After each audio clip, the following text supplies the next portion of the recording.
अगर इन तमाम इन्फ्लुएंसर की तरह आप भी पूछ रहे हो कि लखनऊ के इमामबाड़े में आज मातम क्यों है, दिल्ली, यूपी और कश्मीर की सड़कों पर इतने शिया मुसलमान क्यों घूम रहे हैं, क्यों वे रमजान के महीने पर बुर्का पहनकर अपने छाती को पीट रहे हैं, तो चलिए बताते हैं इस वीडियो में, जुड़े रहे हमारे साथ। सरकार ने खामने की मृत्यु पर अफसोस और निंदा तक नहीं जताई, फिर वे ऐसा क्यों कर रहे हैं? ऐसे में क्या इन्हें देशद्रोही मानना चाहिए? ईरान का शासन को न्यायपूर्ण शासन नहीं था, मान लेते वहाँ हर प्रतिरोधों को बर्बरता से कुचला गया है। स्त्रियां और आजादी पसंद लोगों का दमन हुआ और यह भी मान लिया गया कि लेकिन इतना अबुध कौन है कि अमेरिका और ट्रम्प की कार्रवाई इन कष्टों को कम करेगी?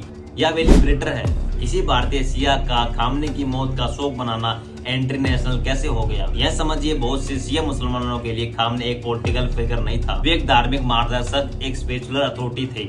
इसलिए कोई काला कपड़ा पहनता है, छाती पीटता है या खामोशी से दुआ करता है, यह फेथ का एक्सप्रेशन, आस्था की अभिव्यक्ति करना कहलाता है। भारत का संविधान आर्टिकल 25 हमें फ्रीडम और कॉन्शियस देता है, यानी आप अपने धर्म और आस्था को अपने डिग्निटी के साथ व्यक्त करने का हक रखते हैं, जब तक वह किसी पब्लिक ऑर्डर को भंग न कर रहा हो। किसी सेपरेटिस्ट लीडर के लिए शोक मनाना किसी फॉरेन स्टेट के लिए राजनीतिक निष्ठा नहीं माना जाता। यह ईरान के प्रति वफादार नहीं बल्कि एक शोक है।